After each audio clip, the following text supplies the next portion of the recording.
Hey guys, tonight we're wandering through an ancient land where sand dunes stretch for miles. The sun scorches the stones until they glow, and the mere thought of anything cold seems like a desert mirage. But then, like a plot twist in a bedtime documentary, you stumble across a massive dome rising from the earth. Inside, ice, real, solid, shimmering ice. You blink. Did the heat scramble your brain? Did someone leave the freezer open for, say, 2,000 years? No, you're not hallucinating, though you probably wouldn't survive this place without a decent sun hat and camel. This is the Persian Plateau, where ingenuity blossoms even in the harshest landscapes. And tonight, we're unraveling how ancient Persians without electricity, freon, or a single humming refrigerator managed to make, store, and transport ice in one of the hottest places on Earth. So, before you get comfortable, take a moment to like the video and subscribe, but only if you genuinely enjoy what I do here. And let me know in the comments, where are you listening from, and what time is it over there? Now dim the lights, maybe turn on a fan for that soft background hum, and let's ease into tonight's journey together. You brush past a row of date palms and hear the crunch of sand beneath your feet. Around you, the central Iranian desert ripples with mirage and memory. The year, let's say it's somewhere around 400 BCE, Achaemenid Persia is thriving, and you're trailing behind a caravan hauling, well, snow, or what used to be snow. Your guide, let's call him Dariesh, squints up at the sun and mutters something about it being a good day for ice, which sounds wildly optimistic. The temperature is pushing 40 degrees Celsius, and your leather sandals are one sigh away from catching fire. And yet, he gestures ahead, toward a clay dome rising gently from the sands like a turtle shell. You're about to witness something both ancient and astonishing. The structure is called a yakhchol, literally, an ice pit. At first glance, it doesn't seem like much. A beige dome about 2 stories high, with no windows and only a small arched doorway. But step closer and you realize it's not designed to look pretty. It's designed to defy the desert. Inside, the air shifts. It's suddenly cool. Not just less hot, but genuinely cool. You take a deep breath and your lungs thank you. The walls are thick, at least 2 meters wide at the base, built from a concoction called sarouge. It's a blend of sand, clay, egg whites, lime, goat hair, and ash. Yes, ash. Apparently, the Persians believed in recycling even back then. This sarouge mix is waterproof, heat-resistant, and mildly magical. Combined with the structure's dome shape, it creates a passive cooling system that would make any modern engineer raise an impressed eyebrow. But wait, it gets better. Beneath your feet, a steep slope leads down into the belly of the yakhchol, where a deep pit has been carved to store the ice. This isn't just some glorified clay Tupperware. It's part of a meticulously engineered system that involves geometry, airflow, and the occasional camel. The cleverness of it starts with how the yakhchol faces. Most are oriented to shield the interior from the summer sun, but even more cunning is what they do at night. In winter, water is poured into shallow shaded pools outside the yakhchol. Thanks to the desert's dramatic temperature drops after sunset, that water freezes overnight. Come morning, workers break the ice and haul it, brick by slippery brick, into the underground chamber. This method, known as radiative cooling, relies on the clear desert skies to allow heat to radiate away into the vast nothingness of space. No wires, no compressor, just clever design and starry skies. Historians still argue whether this technique was purely accidental or the result of meticulous observation over centuries. Either way, it works. Once inside the pit, the ice is stacked and packed tightly, often covered with layers of straw or wool to delay melting. And thanks to the shape of the dome, hot air rises and escapes through a narrow vent at the top, while cooler air settles down low right where the ice lives. It's like nature's own air conditioner, minus the monthly bill. By now, your eyes are adjusting to the gloom, and you can just make out the glittering blocks tucked into the corners of the ice pit. They haven't melted, even though it's been months since winter. The air smells faintly of earth and mineral water. Darius hands you a ceramic cup, dipping it into a dripping block. You sip. It's as close to heavenly as the desert allows. You can't help but marvel. This isn't just a story about architecture, it's about defiance. The desert says no, the Persians say, we'll keep our sorbet cold, thanks. A distant thump interrupts your thoughts. Somewhere above, a camel snorts. Outside, the sun blazes on, unaware that under this unassuming dome, human ingenuity is quietly winning. You duck your head as you climb out of the yakchal, blinking in the sunlight that seems twice as bright after that dim, chilly cave. The heat hits you like a sleepy slap to the face. It's hard to believe something as fragile as ice can survive this climate, and yet it does, thanks to the sheer audacity of ancient Persian engineering. Darius waves for you to follow. He wants to show you how one of these towering structures is made from the ground up. You shuffle behind him, trying to avoid stepping on the thorns or the occasional lizard sunbathing like it owns the place. What looms ahead looks like a construction site, or rather, the kind of construction site you might find if HGTV ever launched a Desert Dynasty show. Workers in loose robes are mixing mud with their feet, humming softly as they go. A few goats wander nearby, supervising. It smells of dust, sweat, and optimism. The foundation of the yakchal is dug deep, sometimes as much as 5 meters below the surface. That's where the precious ice will rest, cradled by the cool earth. Then comes the sarouge. We talked about it before. The ancient cement recipe that includes egg whites and goat hair. It might sound like something your great-aunt would concoct during a chaotic Sunday bake, but it's a waterproofing marvel. Once the base is lined, the walls start going up. Not brick by brick, no. This is done using a technique called cob building, where the sticky mixture is heaped and molded by hand. Workers build in wide circular layers, letting each one dry before adding the next. It takes time, patience, and the kind of hand strength that could crush walnuts. Here's the kicker. The dome isn't just decorative. It serves a real function, cooling through convection. Hot air, being less dense, rises up into the dome's peak and exits through a vent, pulling cooler air downward. The shape also reduces surface area exposed to the sun, minimizing heat gain. Historians still argue whether the ancient engineers understood the exact science of convection, or if they simply noticed that domes stayed cooler and stuck with it. Either way, it worked. You pause and press your palm against one of the finished walls. It's cool. Not cold, but noticeably cooler than the ambient air. The walls are more than 1 meter thick and built with layers upon layers of insulating mud. No fiberglass, no styrofoam, just earth cleverly arranged. Darius squats next to a half-built structure and starts explaining, in his slow, deliberate drawl, how they align the yakchal with the path of the wind. You notice something odd, towering vertical shafts nearby, jutting up like clay chimneys. These are called badgers or wind catchers. They function like natural air conditioners, channeling cool desert breezes down into the storage pit. The incoming air moves across the ice and out the top, creating a passive cooling loop. If the breeze dies, the shape of the yakchal still allows warm air to rise and escape. You squint at the badgers. They look simple, almost too simple. Just open towers pointing at the horizon, but the genius lies in their positioning. Most are built to face the prevailing summer wind, catching and redirecting it through narrow channels.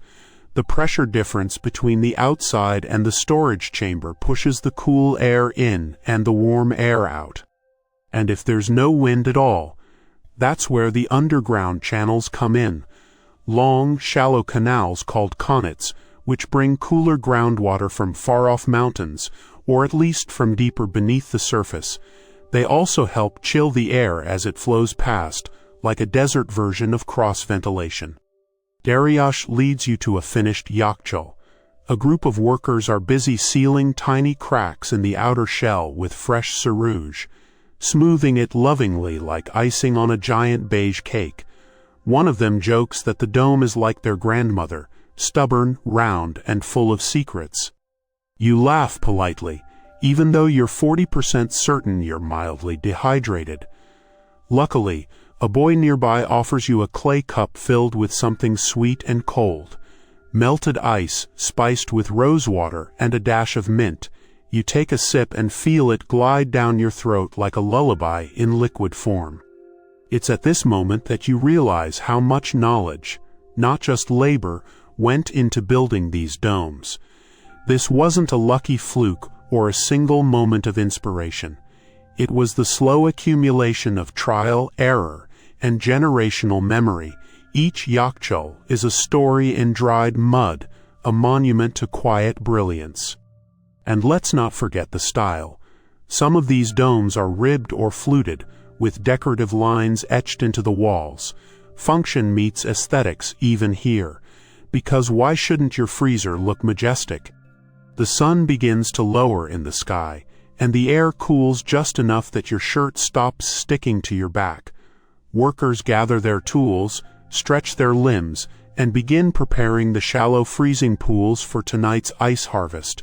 But that's a story for a bit later. You glance back one more time at the half-built yakchal. There's something touching about it. A mud dome, older than most civilizations, still standing its ground against the desert heat. No fanfare, no Instagram posts, just one cool secret hiding in plain sight. As twilight spreads across the desert, you follow the workers toward a shallow, flat depression in the earth, a pool no deeper than your ankles, and lined with packed clay. This is where the magic of ice making in the desert truly begins. You're standing on the edge of what seems like an overgrown birdbath, but by morning it will gleam with fresh ice, frozen under the stars. The air is dry and cooling rapidly. That's your first clue to how this works. Out here, especially in the high-elevation deserts of ancient Persia, daytime and nighttime temperatures swing like a wild pendulum. While you bake in the 100s during the day, nighttime can bring a surprisingly brisk chill, enough, believe it or not, to freeze shallow water, especially when that water is left out under a wide open sky.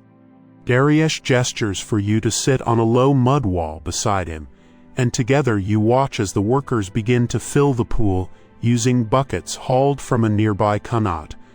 The water is poured slowly, with care, forming a smooth, glassy sheet. It's almost meditative, like watching someone slowly frost a cake.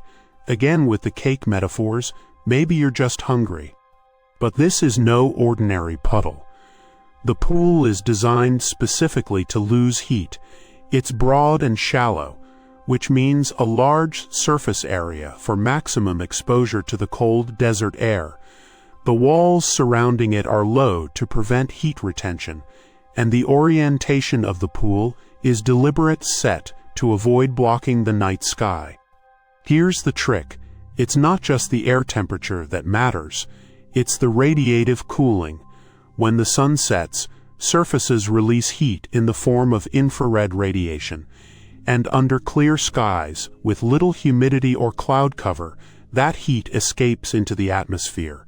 The water in the pool radiates its heat out into space, faster than it absorbs heat from the cooling night air. As wild as it sounds, even if the air temperature hovers just above freezing, the surface of the water can still freeze. Historians still argue whether the ancient Persians understood the exact principles of radiative cooling, or if they simply observed that water froze in shallow pans and scaled it up with desert wisdom and architectural finesse. Either way, you have to admire the ingenuity. They made ice not in spite of the desert, but because of it. By midnight, the stars are out in full force. You lie back on the warm clay wall and stare upward, watching constellations you don't quite recognize twinkle lazily across the sky. There's something surreal about being this cold in a place so famously hot. A breeze picks up. You wrap your shawl tighter around your shoulders. Even the goats have turned in for the night, curled up like beige loaves near the storage dome. Occasionally, you hear the crick of freezing water shifting. It's a soothing sound, soft and strange, like the whisper of a sleeping lake. The workers move quietly through the darkness, checking the pools, making sure no animals wander in. It's a delicate process. The layer of ice will be thin, just a few centimeters, and must be harvested carefully before the sun rises and begins its daily campaign of sabotage. Darius hands you a tiny sliver of frozen water on a clay spoon. You lick it like a child. It tastes like minerals and moonlight. By dawn, the pool glistens with patches of glassy ice. The workers begin the harvest while the desert is still asleep. They use wooden tools to slide the sheets loose, stack them into bundles and carry them, sometimes barefoot, back into the cool belly of the yakchal. The process is so gentle, so practiced, it almost looks choreographed. Ice doesn't like to be rushed. Some mornings they repeat this freezing process in layers. One night, one sheet. The next night, another. Slowly, patiently, they build a frozen cake, layering and storing, layer by precious layer, until the yakchal is half full and humming with quiet cold. There's even a kind of pecking order. The oldest, clearest ice is stacked deepest. Newer sheets get placed closer to the entrance. Why? Because those are the ones you'll reach for first come summer. Old ice is sacred. You don't waste it on a minor headache or a fancy drink. Oh, and here's a quirky little tidbit. Ice wasn't always just for cooling. It was used to make faluda, an early kind of frozen dessert made with thin rice noodles, rose water, and syrup. You squint at this idea, noodles in your sorbet, but you'll try anything once, especially if it comes with a historical footnote. By mid-morning, the sun is already beginning to glare. The workers have vanished into shaded spaces. The pool, now dry and baking again, will be left until the next moonlit freeze. And you're holding a clay cup full of freshly chipped ice, doused in lemon and syrup. Your fingers sting a little from the cold. You press the cup against your cheek and smile. In this world of heat and dust, ice is more than a luxury. It's a symbol of preparation, of patience, of mastering your environment instead of fleeing from it. The yakchal isn't a battle against the desert, it's a conversation with it, a collaboration, a soft whisper that says, "I see your sun, and I raise you frost." You lean back on the wall again, watching the horizon blur with heat. It's only May. The real summer is still ahead, but thanks to these quietly brilliant engineers, you'll face it with a cool drink in hand. By now, you've come to appreciate that the ancient Persians weren't just skilled at keeping things cold. They were methodical in ways that would make a spreadsheet blush. Tonight, after a quick rinse of desert dust from your hair, and another ill-fated attempt to understand Darius's goat-related jokes, you make your way deeper into the heart of the operation. Today's focus, the ice economy itself, because once you've built a working ice factory in the desert, the next logical step is, of course, turning a profit.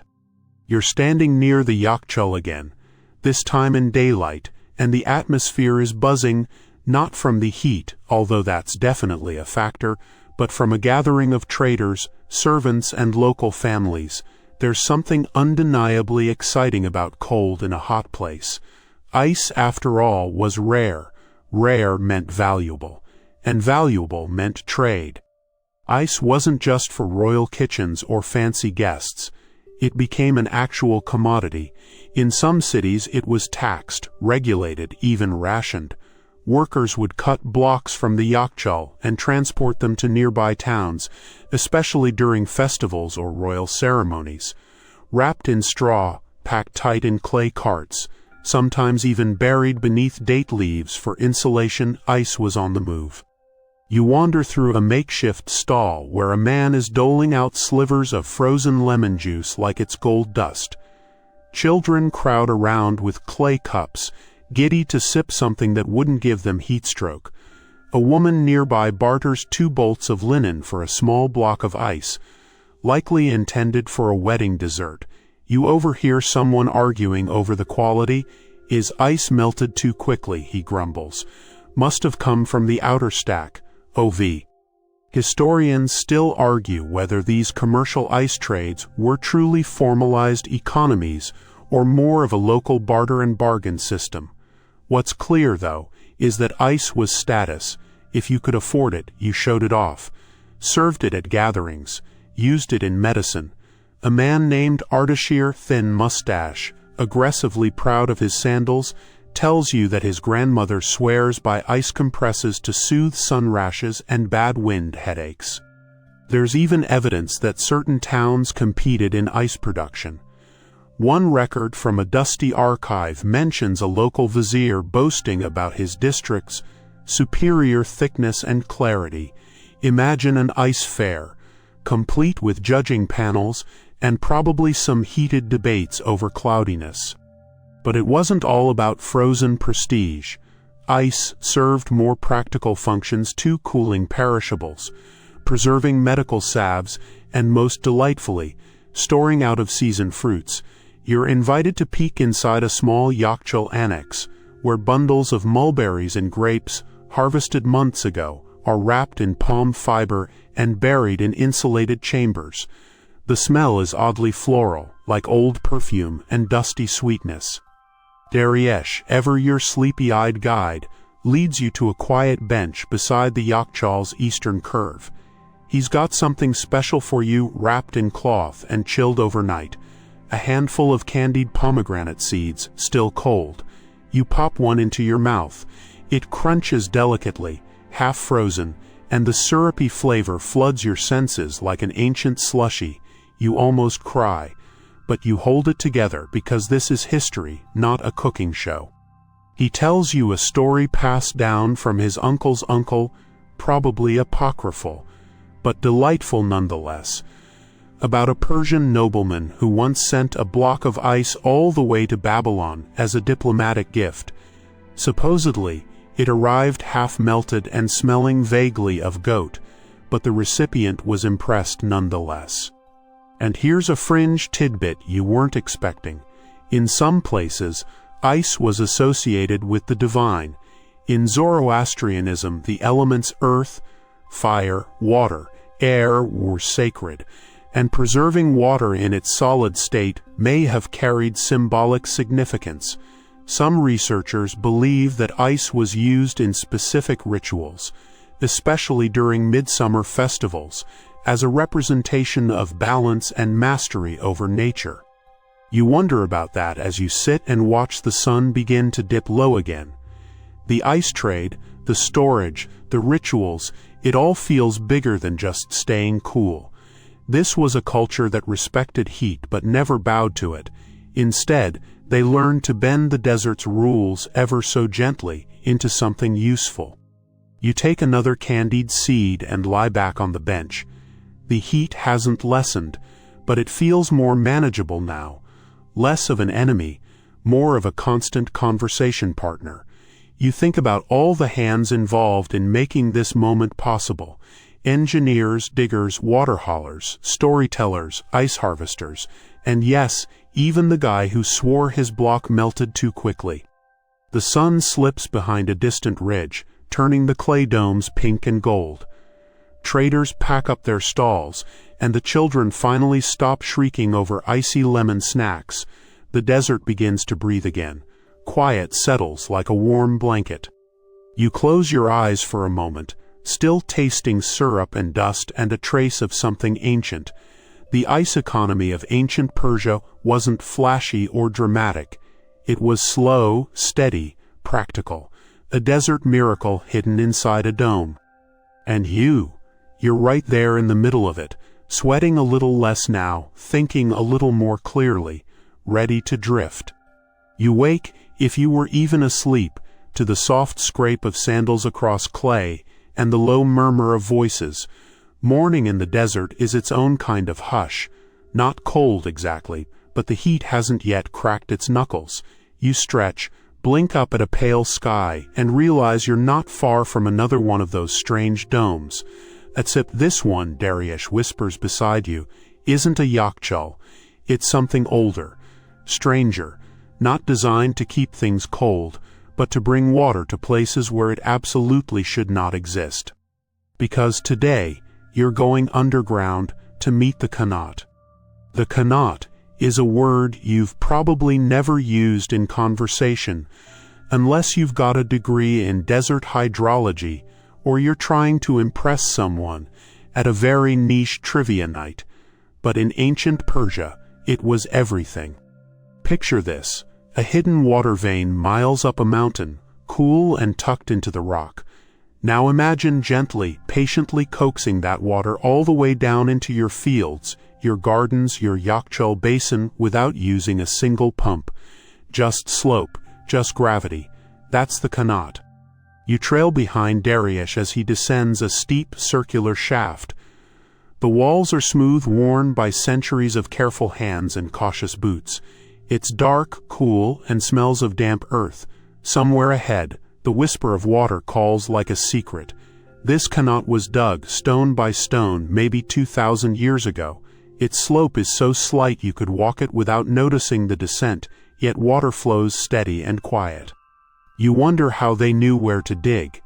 Turns out ancient Persian engineers were part geologist, part magician. They studied soil color, observed spring patterns, watched how birds gathered, even tasted dirt. One scholar argues that they also used copper rods to feel subtle vibrations, fringe theory maybe, but it makes you want to wave a stick around just to try. There are vertical shafts, like the one you climbed through, spaced every few dozen meters, not for fun, but for ventilation and maintenance. Some were later repurposed as wells. And here's the part that really gets your sleepy brain tingling. These shafts allowed cold air to sink down, chilling the water even before it reached the yakchal, nature's own AC. Historians still argue whether the earliest Qanats originated in Persia proper, or whether knowledge came from further east, perhaps ancient China, or somewhere in Baluchistan. What's agreed upon is that Persia perfected it. They exported the idea to North Africa, even Spain. If you've ever walked through a Moroccan oasis or seen an irrigated terrace in Andalusia, thank a Persian water whisperer. You and Dariush sit by the flow. It's not fast, just a thin stream, moving through carved stone like it belongs there. He dips a clay cup in and offers it to you. The water is cold, not yakchal ice cold, but shockingly refreshing, like your tongue just touched time itself. Next to you, a faded carving on the wall shows a procession, men with shovels, others with ropes, a bearded figure holding a scroll. It's a tribute, perhaps, to the diggers. Because digging a Qanat took years, maybe decades, workers crawled forward inch by inch, sometimes in complete darkness, hoping to strike a spring before their candles ran out. There are stories half true, half ghost, of tunnels collapsing, of floods, of voices calling from deep beneath the soil. One quirky detail: Qanat diggers were sometimes buried standing up, tools still in hand, as an honor.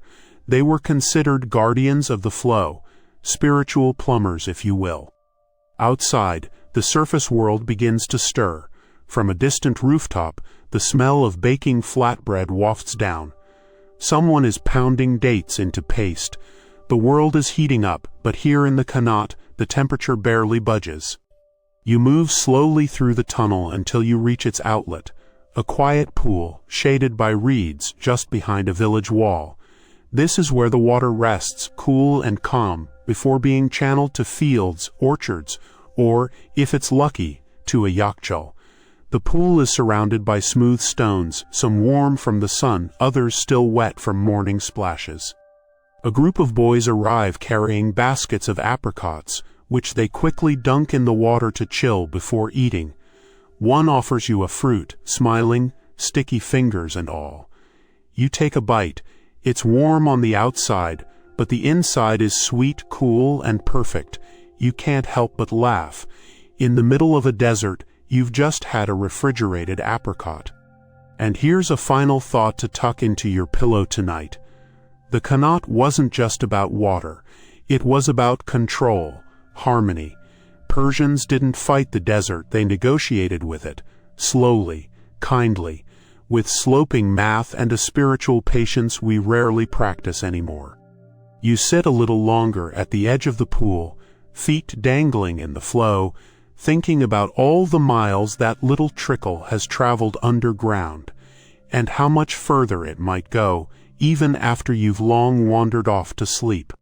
When you emerge from the cool darkness of the qanat, it's like stepping from a dream into a hairdryer. The sun has risen fully now, and the desert is beginning its daily ritual of reminding everyone who's boss. But today, you're not heading toward the heat, you're walking back toward a curious dome, shadowed and half-buried. It's another yakchal, and this one is still in use. Dariush gestures to the low mud brick wall surrounding it, then points beyond to a shallow walled pool shimmering in the sun. This, he says, is how the ice gets made. You squint. A pool in the open air in Persia. It feels like some sort of prank, but this isn't a joke. This is ancient refrigeration version 1.0, and it's about to blow your mind. At night, the desert turns surprisingly helpful. The temperature drops dramatically. So what do the Persians do? They wait. They fill these shallow basins just a few inches deep with water, usually from that same qanat you just crawled through. Then they let nature do the hard part. You crouch beside the basin. Its walls are thick and slightly sloped, designed to block as much sun and wind as possible during the day, and to release maximum heat into the night sky. It's all geometry and intuition, no wires, no buttons, no apps. Just cold desert air and still water under the stars. And it works. Night after night, a thin film of ice forms on the surface. Not thick, not fast, but enough. In the morning, workers in layered wool tunics chip it off, slide it into straw-lined baskets, and carry it with sleepy pride into the waiting yakchal dome. You watch as a few boys scrape slushy sheets from the basin's edge, teeth chattering and grins wide. They make a game of it, racing to see who can fill their basket first. One of them winks at you. Want to try? He asks, holding out a flat wooden scoop. You take it, crouch low, and begin to skim. The ice isn't sharp, it feels soft, like a frozen kiss. It clinks gently into the basket, sounding like wind chimes underwater. There's something deeply satisfying about it, almost meditative. You lose track of time, of heat, of yourself. By the time the sun begins to warm the air, the ice has already been tucked away inside the yakchal. And here comes the magic. It doesn't melt. At least, not quickly. Inside the dome, the temperature stays startlingly low. The thick walls, made from a special mix of clay, lime, sand, and goat hair, insulate everything. The base of the pit inside the dome can be as much as 6 meters deep, a cool cellar perfect for layering ice between straw and sawdust. Dariush explains that these aren't just fancy freezers. They're community vaults. Villages would share them. You could store not only ice but also butter, milk, even rosewater jellies for weddings. One yakchal in Yazd, still standing, by the way, was in continuous use for centuries. Historians still argue whether these domes evolved purely from Persian innovations or were inspired by earlier cooling techniques in Mesopotamia. But one thing's certain: nobody else turned a sun-scorched wasteland into a functioning ice economy quite like this. A fringe theory, which Dariush mentions with a half-smile, claims that Persian astronomers may have timed basin placements with lunar calendars, knowing somehow that ice formed more easily during new moons. No solid evidence, just the kind of whispered lore that floats around ancient tech. And speaking of lunar things, at night, when you walk by a frozen basin, the surface of the ice reflects the stars. It looks like you're standing above a mirror pool to the sky. One 19th century traveler wrote that it felt as if the heavens had dropped to drink. Today, there's no such poetry. There's just a line of villagers trudging toward the Yakchal with sloshing baskets. You join them, feeling like part of something both incredibly old and incredibly clever. Inside the dome, it smells faintly of wet clay and sweet straw. It's dark.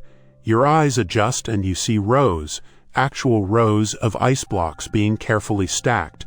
It's cooler than you expect, not freezer chest cold, but enough to keep everything from turning into a puddle. You place your small haul on the pile and feel oddly proud. A boy beside you pulls out a date stuffed with chilled walnut, offers it. You accept. It's chewy, crunchy, sweet, and cold, perfect desert dessert. And then there's laughter, a soft, sleepy kind. These aren't people surviving the desert. These are people thriving in it, using moonlight and math to make ice in one of the hottest places on Earth. You rest against the inner wall of the dome. The temperature wraps around you like a whisper.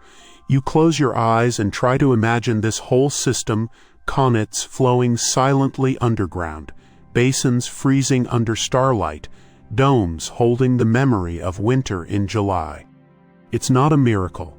It's just knowledge, passed down, refined, carved into clay and tested by time. The boy with the walnut dates taps your shoulder. He points up and you realize there's a tiny hole in the very top of the dome, a ventilation shaft. From it, hot air escapes, cool air sinks, another small trick perfectly placed. The science here is layered, subtle, a symphony of passive thermodynamics conducted by people who trusted nature to do the heavy lifting if they could just get the angles right. And they did. You think about your fridge back home, buzzing, humming, leaking condensation. You wonder if it could survive this desert. Probably not. But this dusty dome, this secret math, this ice beneath the sand, it's still here, still working, still cool.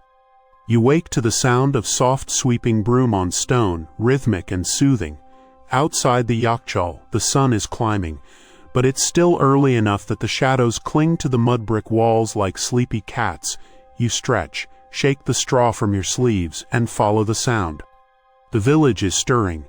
Men lead donkeys laden with clay pots, women chat over rising steam from copper kettles, and the smell of warm flatbread and cardamom curls into the air. Dariush finds you with a smile and 2 steaming cups. Barley tea, he says, breakfast of ice farmers.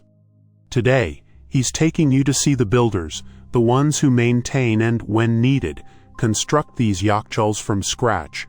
Because making ice is only half the art, keeping it safe from the desert is the other half. You walk together to the edge of the village where a dome is mid-construction. From afar, it looks like a giant beehive made of honey-colored earth. Up close, it's a marvel of mud engineering. The walls are rising in perfect spirals, layer by layer, using an ancient material known as sarouge, a waterproof, heat-resistant plaster made from clay, lime, sand, ash, egg whites, and goat hair. Yes, goat hair. Apparently, it adds tensile strength. You resist the urge to pluck a strand and test it yourself. The builders work in silence, their movements almost hypnotic. One mixes plaster, another smooths it across a new row of bricks, and another checks alignment with nothing but a knotted string and the sun's position. No rulers, no blueprints, just muscle memory and a legacy of hands that know. You touch the wall. It's warm from the sun but not hot. The mixture repels heat and moisture like a clay-skinned dragon.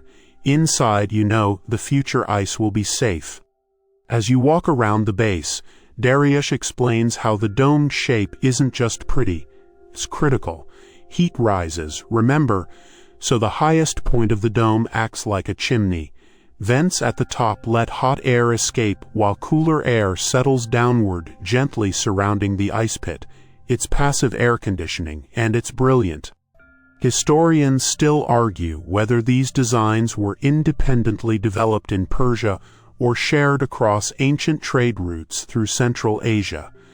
Some point to similar domes in northern Africa, others to ice houses in ancient China. But the Persian method, especially in places like Yazd and Kerman, remains one of the most durable examples of sustainable cooling. And yes, the domes are huge. Some rise over 60 feet, with walls more than 6 feet thick at the base, thick enough to keep heat out, cold in, and stand tall for centuries. One 18th century dome was so large that locals held weddings in it during the summer. Imagine saying your vows surrounded by stacked snow. You crouch at the base where a small arched doorway has been carved into the wall. That's the cold room entrance, Dariush says. Just big enough for a person with a basket. It faces away from prevailing winds and sunlight, every detail thought through. And then he gestures to the shallow slope leading down. This one's going to have 2 chambers, he says. For extra ice. That's not standard, you learn. It's for special occasions, royal feasts, midsummer weddings, festivals with frozen pomegranate juice. As you explore the half-built interior, you notice the floor is slightly sloped toward the center. Drainage, Dariush offers. In case of melt, the meltwater would flow into a holding trench, then back into the earth, nothing wasted. And still, there's more.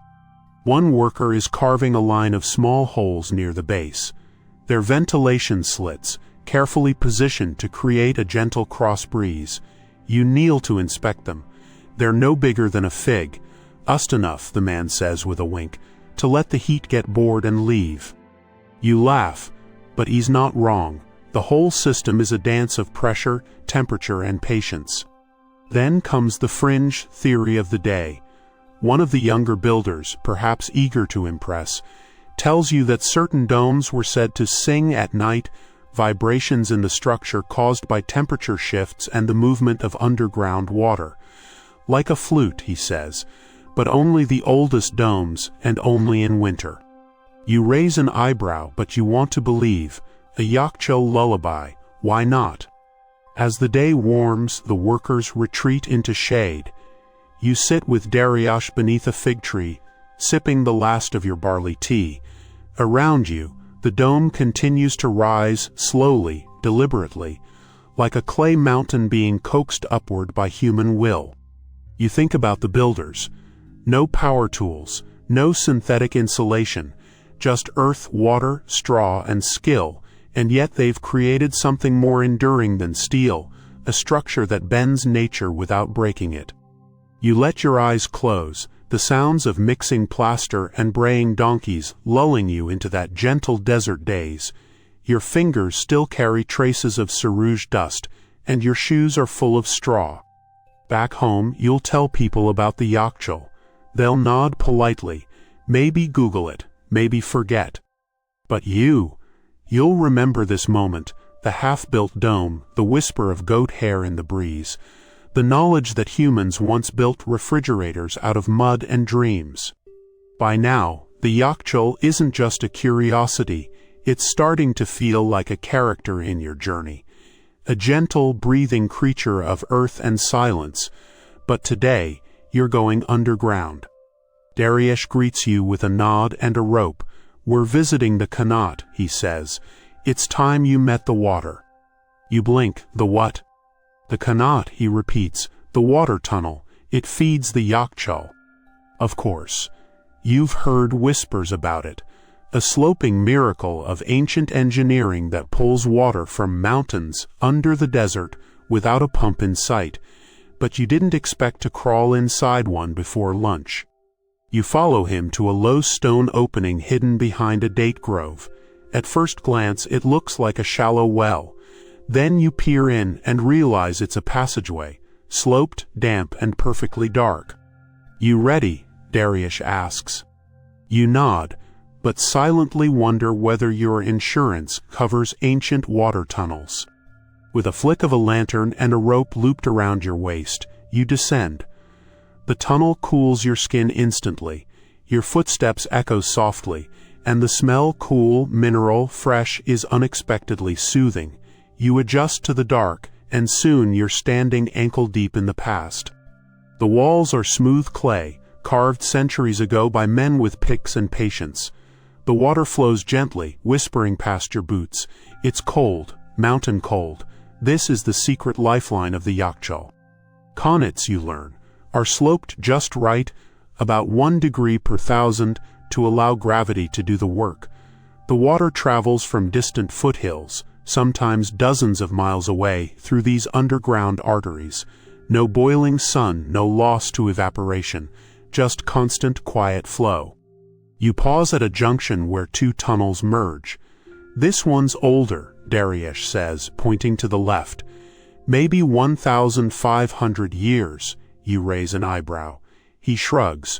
Historians still argue whether Persia invented the qanat or borrowed it from earlier Mesopotamian cultures, but we definitely perfected it. You move on, ducking beneath a low arch. The lantern casts rippling shadows on the ceiling. You begin to see the system like a living body.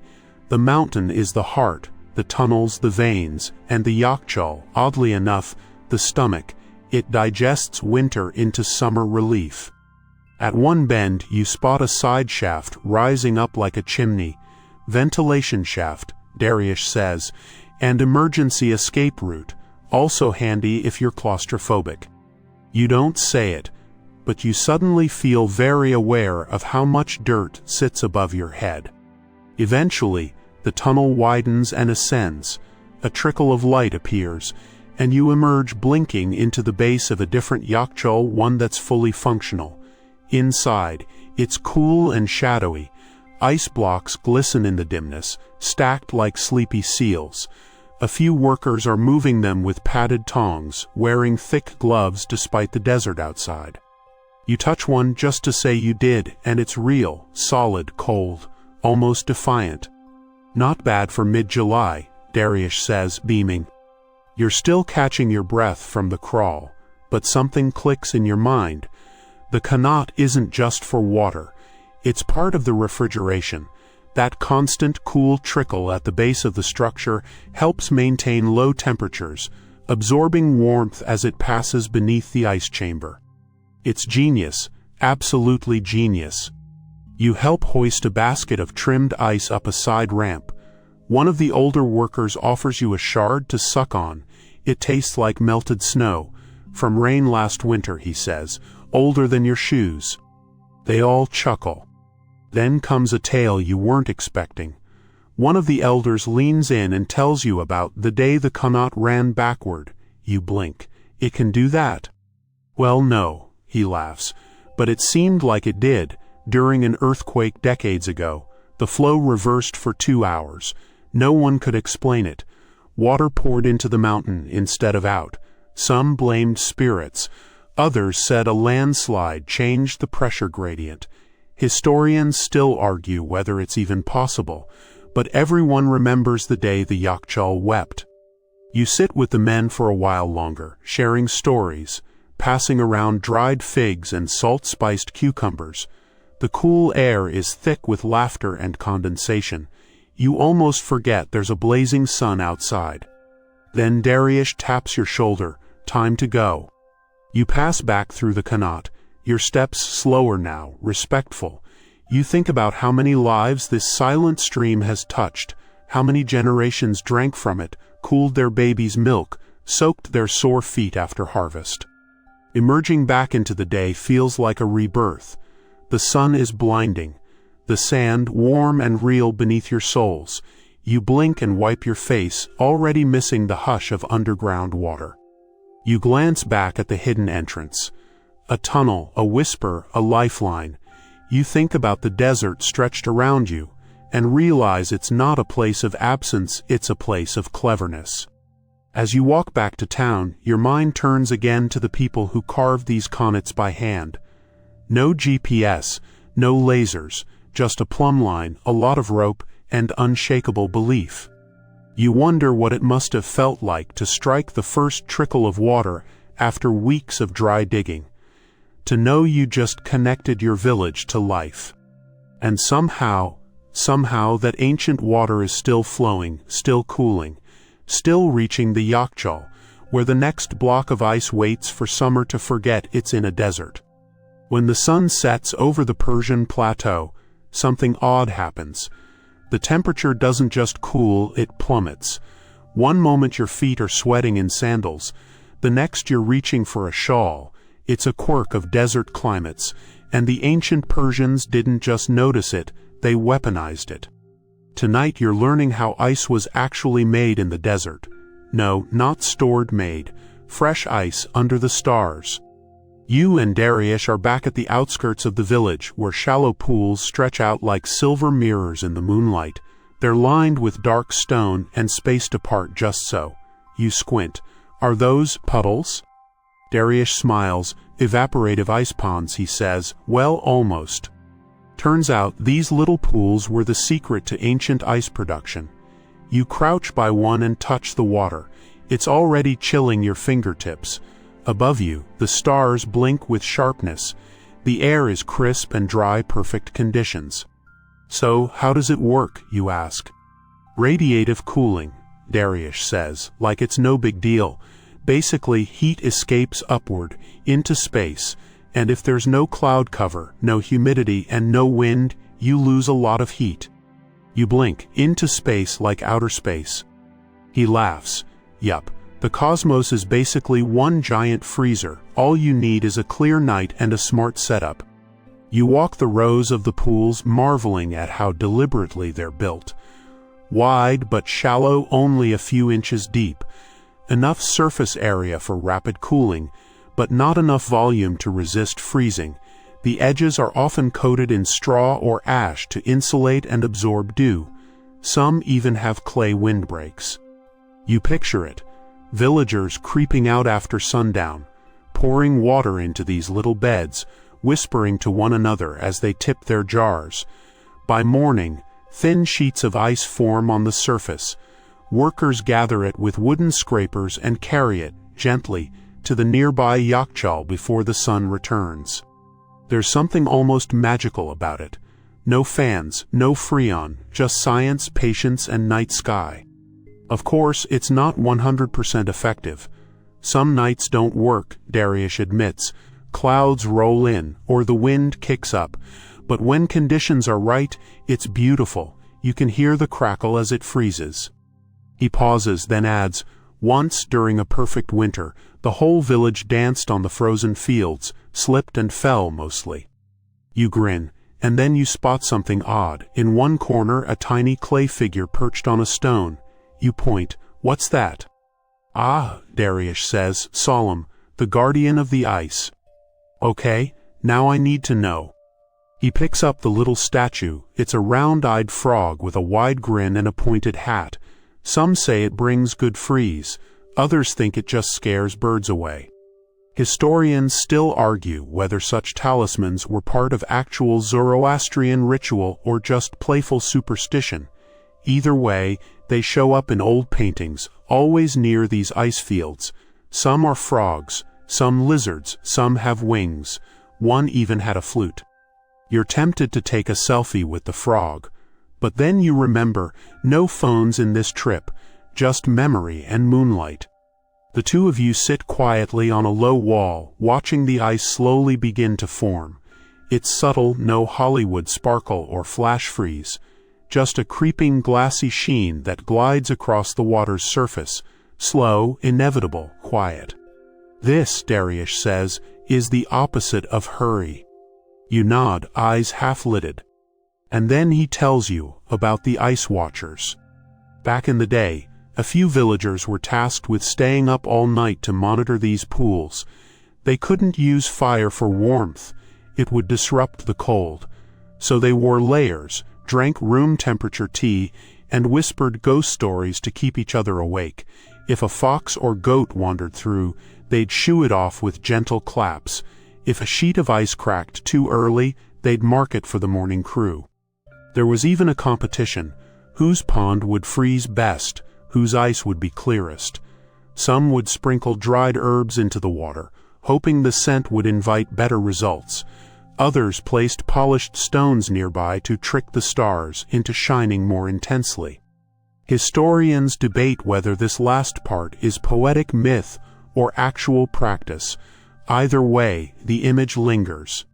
You try to imagine a modern city pausing for a freeze like this.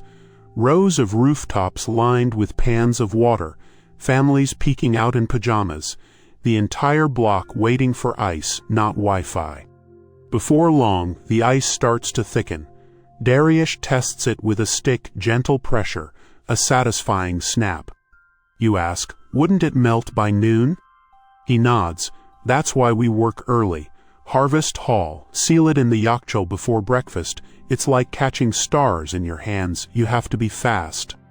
The image sticks with you. You're standing here in a desert, surrounded by sand and silence, and yet, through the sheer genius of ancient minds, ice is forming at your feet, not just stored, not just saved, but born under the stars.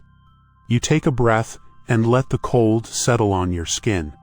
There's no hurry here, just the slow dance of temperature, stone, and time. And a frog in a funny hat, guarding it all like it's the most important job in the world. Morning comes quickly in the desert. You blink awake as soft golden light spills across the horizon, and there's already movement in the village. No snooze buttons here, just roosters, sandals shuffling across dust, and the sound of ice being gathered before the sun steals it. Darius is already up. He hands you a cloth-wrapped bundle. Breakfast, he says, and a job. You unwrap it flatbread with something creamy and tangy inside. Sour yogurt and garlic, he explains, keeps you sharp. You nod, chewing slowly, and the job. Come on, we've got ice to carry. Back at the freezing fields, it's a quiet flurry of activity. Villagers kneel by the pools with curved wooden scrapers, carefully peeling off sheets of thin ice and stacking them like glass panes into wide, flat baskets. Every movement is gentle. This isn't the time to crack or crush anything. You kneel beside Darius. So, how long does this ice last? He grins. That depends on how well you store it, and that depends on the path we take next. Today, you're learning about the transport phase, arguably the most delicate part of the whole process. Making ice under the stars is one thing. Getting it safely into the yakchol before the rising sun turns it into puddles, that's an art form. The baskets are wrapped in layers of straw, then covered with cloth soaked in chilled brine. You help secure a few, your fingers numbing as you knot the cords. Why brine? It stays cold longer, Darius says, slows the melt. Think of it like an ancient ice pack. Then come the runners, mostly young boys and wiry men, barefoot and fast. They hoist the baskets and dart down narrow alleys toward the yakchol. It's not far, maybe a few hundred meters, but every second counts. You jog alongside one. He's barely sweating. How do you train for this? He laughs mid-stride. I carry chickens the rest of the year. Soon, the baskets arrive at the base of the yakchol, and the real storing begins. But it's not just a matter of tossing ice in and slamming the door. No, there's a method. First, the ice is layered sheet by sheet, separated by straw. Then the layers are tamped gently to remove air pockets. Any cracked or melting pieces are set aside to be used that day for cooling water, preserving fish, or simply splashing on one's face after a long walk in the sun. Nothing's wasted, Darius notes. You notice something else, a woman with a large copper tablet, quietly etching marks into its surface. She keeps the record, he whispers. Every basket, every layer, every crack. Ice is valuable. Can't let it disappear without a trace. You try not to sweat as the sun climbs higher. The air is warming fast, and yet inside the yakchol, the chill holds steady. Each load is quickly tucked away, the narrow entrance sealed tight behind it. Historians still debate how consistently effective these methods were in peak summer. Some believe the ice would last only a few months. Others, citing preserved texts and excavation records, argue it survived year-round, especially in deeper yachtholes shaded from all angles. Regardless, the ingenuity is clear. And sometimes, Dariush says, we get fancy. He waves you over to a side structure low, square, shaded by a woven canopy. Inside, you spot something unexpected: clay jars partially buried in cool sand. These, he says proudly, are saffron sorbets. You blink. Wait, what? Frozen syrup, flavored with rose water, honey, and saffron. We pour it over snow or ice, stir it quick, and serve it cold. Royal treat. Your eyes widen. They had ice cream? Technically sherbet, he says, but yes, on hot days, unbeatable. You're handed a tiny cup of the stuff, pale gold, with flecks of saffron like red threads on snow. It's sweet, floral, and cold enough to make your teeth tingle. We only make a few servings a week, Dariush says. Too precious. You sip slowly, reverently. A moment of luxury carved from dust and effort.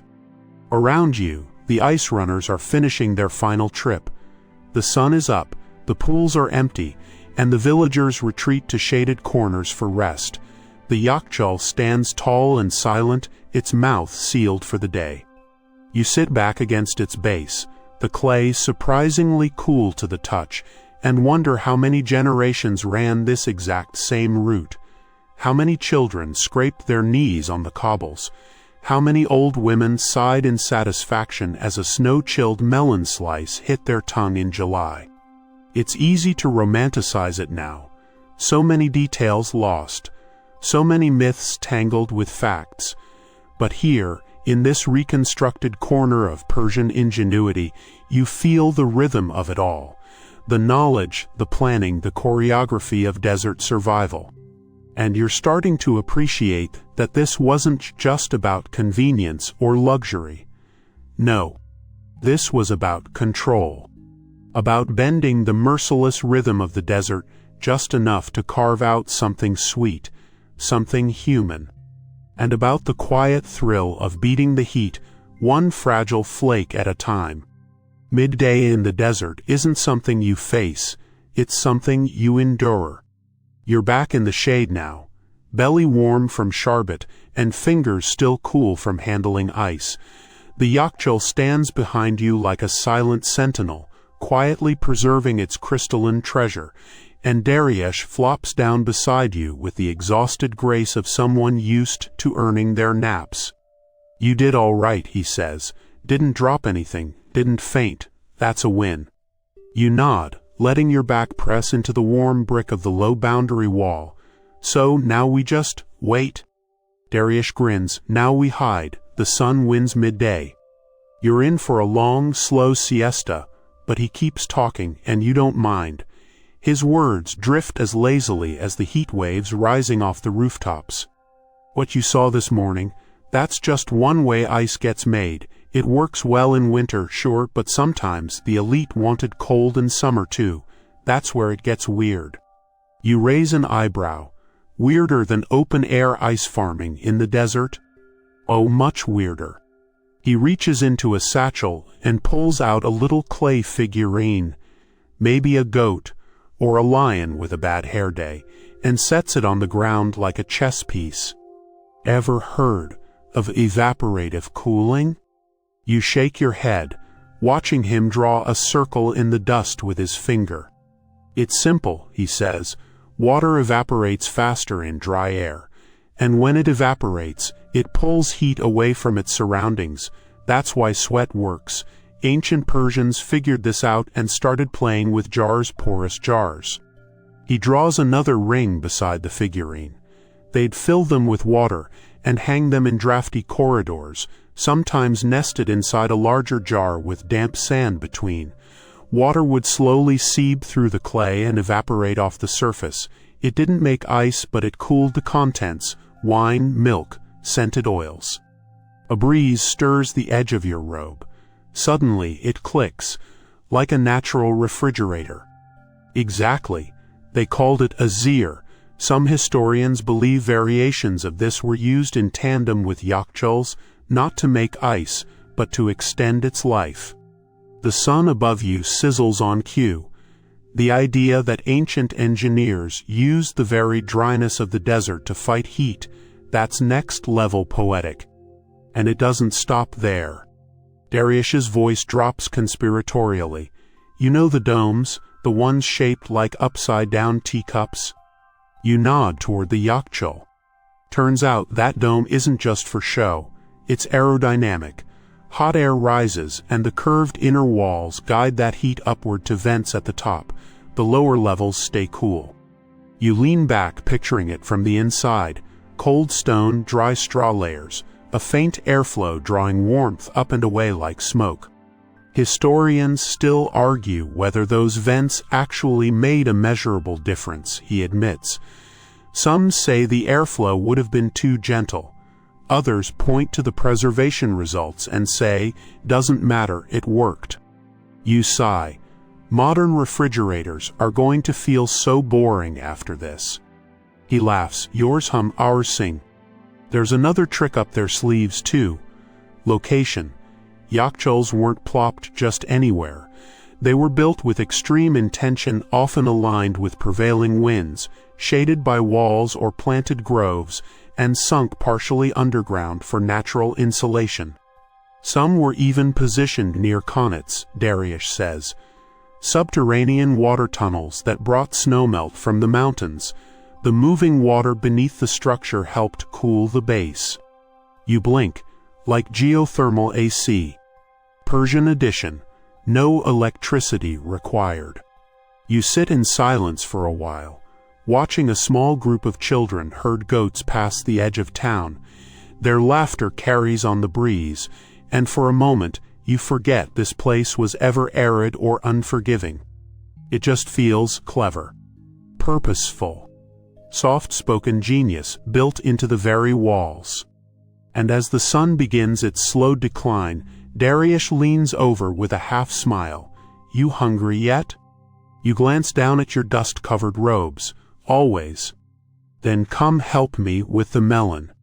He leads you to a shaded alcove where a shallow basin has been carved into the ground. A melon, deep green and impossibly round, rests atop a bed of cool straw. From beneath, he pulls a slab of ice the size of a dinner plate. You blink. That was stored outside the yakchul? Short-term use only, he says, but enough to chill this beauty. He slices the melon with a worn bronze knife. Pale pink flesh glistens. He lays a few chunks on the ice for just a moment before handing one to you. The first bite is heavenly, sweet, cold, and bursting with quiet rebellion against the desert's tyranny. Now that, he says, is victory. And you believe him. You sit there together, eating frost-kissed melon in the middle of a sun-scorched nowhere, and suddenly the distance between ancient and modern feels paper-thin. Because the point wasn't just cooling things down. It was mastery, balance. A way of saying, we see your fire, desert, but we have ice. You lie back on the packed earth, belly full of chilled melon, fingers sticky, a strand of hair stuck to your forehead by sweat and joy. Dariush fans himself lazily with a folded reed mat and says, time to see how the bigwigs did it. You arch an eyebrow. I thought we already did. He chuckles. That was desert peasant level ingenuity. But let me tell you about the Persian elite and their private gardens. He sits up, brushes melon juice off his robes and starts walking. Come on, you'll want to see this. As you follow him, he launches into a tale that drifts like perfume. In ancient Persia, the gardens of the nobility weren't just pretty, they were carefully engineered slices of paradise. The word for garden, paradisa, is where we get paradise in English. These were enclosed spaces cooled by shade, water, and cunning. Imagine towering plane trees, rectangular water channels slicing through citrus groves, and cool stone pavilions at the far end. It's not just beautiful, it's calculated. They weren't just avoiding the heat, Dariush explains. They were throwing shade at it. He gestures to a low stone wall now rising ahead. You're about to meet the Badger. Badger, literally, wind catcher. These ancient wind towers might look like decorative chimneys, but they're actually passive air conditioners. You reach the garden pavilion and step beneath one, a hollow shaft with vents facing in every cardinal direction. As the breeze changes, the tower catches it and channels it downward into the living spaces below. Sometimes the airflow passed over an underground pool first, Darius says. Cool the air before it enters the room. Simple, genius. You place your palm near the shaded air vent. Yes, it's real. A whisper of chill creeps across your knuckles. The nobility had it made. Cold drinks, quiet fountains, ice-stuffed fruit, all with zero electricity, and while peasants huddled around yakchuls and clay jars, palace guests sipped sour cherry syrup while their sleeves fluttered in the breeze of Badger Towers. You blink slowly. So this was all intentional, the plants, the water channels, the trees? Everything, Darius says. Shade from trees lowered temperatures. Flowing water pulled heat away. Every element did double duty, beauty and function. He pauses. There's even a theory that the Persians used early forms of air pressure control in these towers, changing the shape of openings to accelerate or slow air movement. Historians still argue, he adds, as required by fate and storytelling law, whether these Badgers could cool entire structures, or if they worked best in narrow rooms and alcoves. But the evidence says people stayed indoors and stayed cool. You glance up at the tower again, and this was centuries before modern fans? He shrugs. Millennia, ancient Egypt had window slats, China used silk screens, but Persia made it into an art form. Inside the pavilion, the walls are covered in faded blue tiles, each one hand-painted with abstract floral swirls. The floor is cool stone. Darius kicks off his sandals and sits against a column, sighing deeply. This is where the scholars wrote, by the way. You follow his gaze to a narrow writing desk beneath an archway. They dip reed pens into ink made of soot and sap. The wax tablets held their notes, and all of it happened in this artificially chilled, sunless calm. You try to imagine it, an elderly astronomer muttering about Saturn while a servant fans him gently with a fig leaf fan. On the desk, someone places a bowl filled with ice-chilled pomegranate seeds. So refined, you murmur. But also so extra. Darius grins. One nobleman supposedly had ice cubes carved into the shape of animals. No. Oh yes, probably not great animal shapes, but you know, ice camel, ice lion, maybe an ice beetle. He pauses. Historians debate whether that was real or exaggerated in court poetry. A silence stretches. You watch motes of dust drift through a shaft of afternoon light, softened by colored glass in the lattice windows. You ever notice, you say, how everything today is designed for speed, but everything here was for stillness? Darius nods slowly. Yakchels took months to fill. Melon took weeks to ripen. The gardens grew shade over years, but all of it worked. You settle into the cool floor tiles, arms stretched out. The breeze from the Badger Tower feels like a lullaby. And ice, he adds, almost as an afterthought, was more than just refreshment. It was political. If you could serve it year-round, you were powerful. You could command nature. You glance at him sideways. So, ice was status? Status, symbol, sorcery. Your enemies bake in the sun while you hand out frozen roses. That image sticks in your brain. A ruler, calmly offering frosty petals in a place where water itself is a miracle. A voice floats from somewhere nearby, a mother calling children in from the orchard. A sheep bleats lazily. You don't want to leave, ever. But Darius has already stood up and is dusting off his robes. Come on, he says. The sun's going down. Time to visit the bones of an empire. You sigh. Can't we stay here and chill under the wind tower? We'll come back, he promises, but if you want the full story, you need to see how it ends. You follow Darius along a gravel path, the sun casting long golden stripes across the earth. The Badger Tower fades behind you, its soft breath still lingering on your skin like a memory of winter in the heat of summer. Now, the garden's edge gives way to open terrain, and the walls of a once grand palace loom in the distance, ruins softened by time, but unmistakably regal. This, says Darius, his voice dropping into a low, respectful murmur, is Persepolis. You pause. Of course you've heard the name whispered in classrooms, carved into museum plaques, but nothing prepares you for the sheer scale. Fallen columns reach skyward like giants' fingers.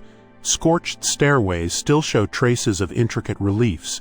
You run your hand over a carved soldier's face. His expression is placid, eternal. This was the Jewel, Darius continues, capital of the Achaemenid Empire, home of kings, of gods, and of ice. You snort softly, right, ice in a desert fortress. But he nods solemnly. Oh yes, Persepolis had a Yakchul system too, multiple ones most likely. Some say ice was stored beneath the audience halls. Others say there were underground channels leading from the mountains. You peer into a half-collapsed stairwell that descends into darkness. Historians still argue, he says as if on cue, whether these subterranean chambers were strictly ceremonial or if they held goods, food, and yes, blocks of mountain ice hauled down by oxen and layered in straw. It's not the grandeur that strikes you most, it's the calm. The sense that people walked here in silence, robes sweeping over polished stone, their minds preoccupied with matters of state, or perhaps with which guest got the largest scoop of pomegranate sorbet. Was it all like this, you ask, just cold treats and cool breezes? Darius laughs. Not even close. Persepolis wasn't built to relax. It was a stage. He gestures grandly. This is where the empire showed off. Delegations arrived from India, Egypt, Ethiopia, bringing tribute. You had dancing girls from Bactria, saffron cakes from Lydia, and maybe, just maybe, an ice sculpture shaped like a unicorn. Okay, that last part's speculative. You walk along a sun-bleached corridor, the shadows sharp now in the fading day. But all of this, he says, was powered by those quiet systems, the unseen labor, the Yakchuls, the Connaughts, the Badgers, because no matter how rich you were, you still had to beat the heat. You step into what was once the Hall of 100 Columns. A few stand defiantly, others are stubs now, shaved down by time, wind, and the occasional over-enthusiastic archaeologist. Still, there's grandeur here. They say Darius the Great ordered snow to be carried down from the Zagros Mountains every spring, Darius says, sealed in clay urns, packed in straw, a month-long journey for a moment of cool. You shake your head. That's devotion. It's propaganda too, he adds. Your enemies may have elephants, but do they have ice cream? You sit at the edge of a ruined platform. Above, a hawk circles in lazy spirals. Below, the land stretches out a wash of rust and gold and whispering dry grasses. What happened to it? You ask quietly. Darius shrugs. It burned. Alexander the Great torched it. Whether by accident or out of revenge for Persian raids on Athens, historians still argue. You smile tiredly. They always do. He spared the Yakchuls, though, or maybe he didn't find them. A silence hangs, the kind you don't want to break. The funny part, he says after a moment, all these kings, all this splendor, and in the end it was the engineers who really mattered, the people who made cold possible in a hot world. You nod slowly, watching a beetle crawl over a stone chiseled thousands of years ago. The idea of ice, of comfort in the middle of a desert, it no longer feels like magic. It feels like stubborn human hope. And now, Darius whispers, you've walked in their footsteps. He stands and offers you a hand, but we're not quite done. You raise an eyebrow. More ruins. He grins. Better, a secret, one only the shepherds still know.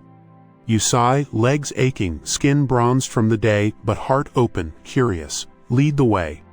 And just like that, you're on your feet again, stepping away from palaces and power, toward whatever quiet wisdom lies beyond. You walk now along a worn footpath less ancient, more humble. The city of Persepolis fades into the dunes behind you, its columns no more than spears in the sky. Ahead, hills, scattered pines, a patch of earth greener than you expect in this parched country. Darius walks in silence, hands behind his back, the way people do when they know the land like a childhood friend. The evening breeze picks up, and for the first time all day, you feel a chill graze your arms. He says nothing for a while. Then, pointing to a sloping hill, he murmurs, "They say the oldest tricks survive longest." "What is this place?" you ask. "A shepherd's vault," he replies, tapping the side of his nose with a wink. You're skeptical. Is this a metaphor, or? "Oh, it's literal," he says, laughing gently. "You'll see." The hill rolls open into a shallow depression where flat stones form a wide, circular mouth, almost like the top of a well. You peer over the edge. A slope descends beneath, not deep but shaded, and cool air flows upward with a soft whoosh. No fan, no machine, just natural ventilation. "This is a miniature yakchul," Darius says, "a peasant's version. The old families who couldn't afford domes or bricks, this is how they stored their ice, milk, yogurt, even wild berries." You kneel by the edge and let your fingers trail the air inside. It smells faintly of damp clay and thyme. "So how did they?" "Simple." He squats beside you. "They lined the pit with compacted earth, then straw. In the winter, they packed it with snow from the higher ground, sealed it tight with a wooden lid and stones, all passive cooling. Ice would last until May or even June." You blink. "Out here, in the open?" Darius grins. "The design works. Heat rises, cold sinks. If you understand that, you can survive almost anywhere." You climb down with him into the little vault. It's not spacious, but it's quiet, and unmistakably colder than the air above. "Some families even added a bit of salt to keep the ice firm," he adds, "and wild thyme. Not just for smell, it kept pests out." You sit on the earth floor, back against the curved wall, and marvel again. It's not the size of the structure that impresses you, it's the intent, the fact that someone thought to fight nature not with muscle or steel, but with cleverness and patience. "Did these ever store like treats?" you ask. "Sorbets, chilled wine?" He shrugs. "Sure, why not? The rich had their golden bowls, the poor had earthenware and goatskin flasks, but cool milk on a summer morning, that's still a luxury." Outside, a sheep bleats in the distance, and you realize you're surrounded by low pastures. You hadn't noticed them in the fading light, small herds grazing, their bells soft like wind chimes. "These shepherd families," Darius says, "they pass these vaults down like heirlooms. Same spot, same size, redug every generation. Some don't even know why they do it anymore, they just do." You chuckle. "Tradition by muscle memory." "Exactly. But the vault keeps working, year after year." A slow moment stretches between you, filled only by the sound of breeze and the scratch of a beetle burrowing into dry dust. "This was never about building monuments," he says. "It was about preserving life. Whether you're a king at Persepolis or a shepherd with a clay pit, heat is the great equalizer." You lie back now, the curved vault above you arching like a shallow sky. A few fireflies flicker at the entrance. You let your eyes drift shut for a second. "What's the weirdest thing people ever stored in one of these?" you mumble, halfway between waking and sleep. "Camel eyeballs." You snap your eyes open. He's grinning. "Kidding, mostly." You throw a pebble at him.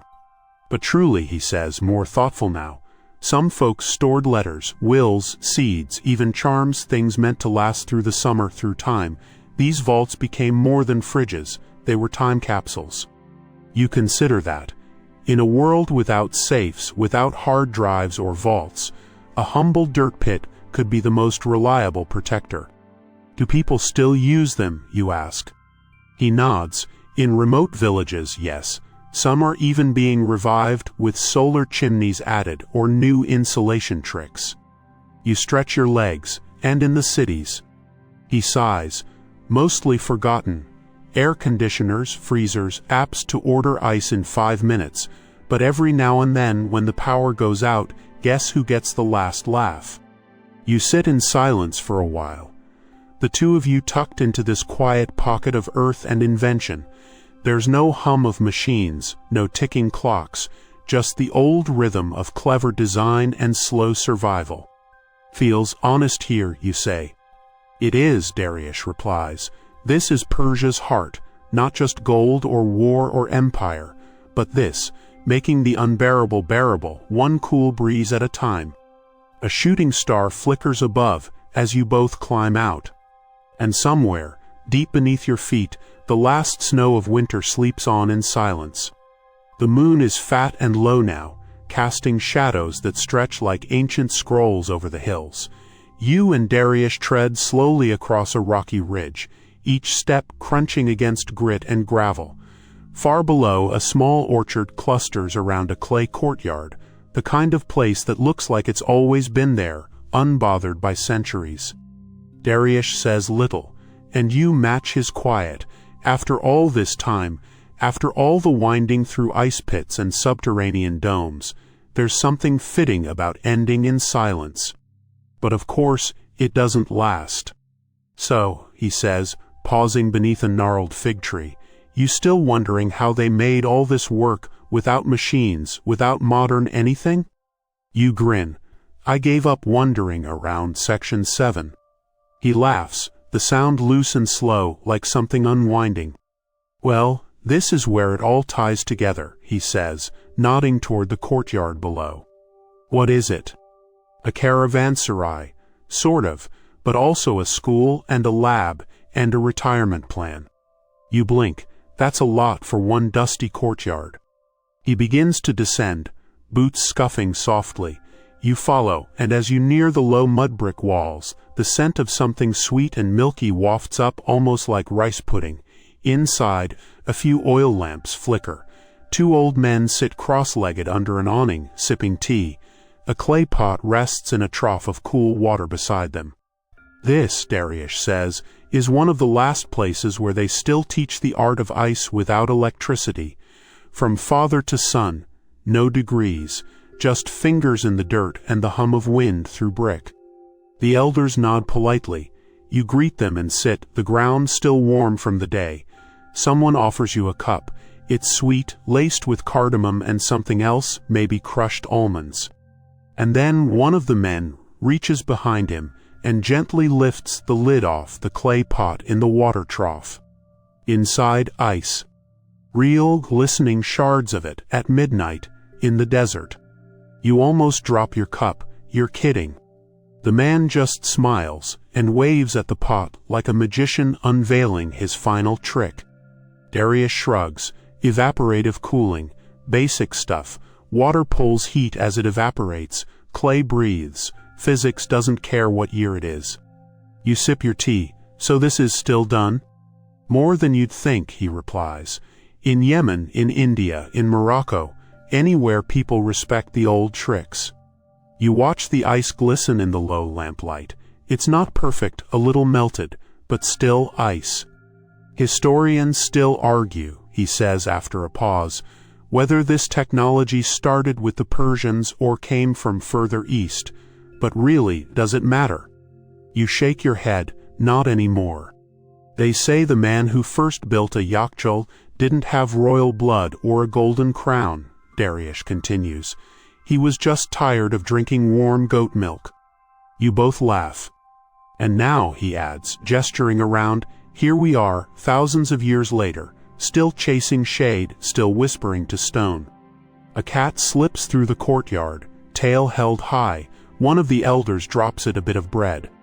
The quiet wraps around you again. You glance at the brickwork behind you, carefully stacked, angled to catch the wind just so. You recognize the technique now, the rhythm, every wall a puzzle, every pot a passive machine. You exhale slowly, feels like all of Persia was built to stay cool. Dariush grins, built to outwit the sun, that's what survival is here. You finish your tea, the elders begin to drowse, and so do you. But before you close your eyes, one last question bubbles up. Do you think they knew just how brilliant they were? He thinks for a moment. Probably not, he says, but they didn't need to. The ice stayed frozen, that was enough. And that, in the end, is all anyone could ask from history. Not immortality. Just a cool drink on a hot day. A breath of shade in the burn of noon. A whisper of brilliance carved into clay. A yakchul. Now let your thoughts drift like wind over sand. Let them pass gently through domed corridors, along frozen channels, and into the hush of subterranean halls. The journey's been long, and your footsteps are quiet now. The stars above Persia, still as ever, glimmer in patient silence, like old storytellers with nothing left to prove. You've seen ice cradled in the belly of a desert. You've walked beside kings and shepherds, scholars and sleepy cats. You've leaned into the hum of wind echoing through ancient vents, and felt the earth breathe out its cool secrets beneath your fingers. And maybe, just maybe, you've realized that the brilliance of the past doesn't always come with trumpets or marble. Sometimes it hides in dirt, in lime and ash and straw, in clever angles and honest effort, in the quiet math of heat and hope. So now, wherever you are, whether curled beneath a blanket or floating in twilight, let this last image settle behind your eyes. A dome in the sand, pale in moonlight, its roots buried deep and dreaming. Inside, the snow of last winter still sleeps patient, undisturbed, waiting. You are safe, you are cool, you are far, far away. Let the sand shift, let the night deepen, and let go.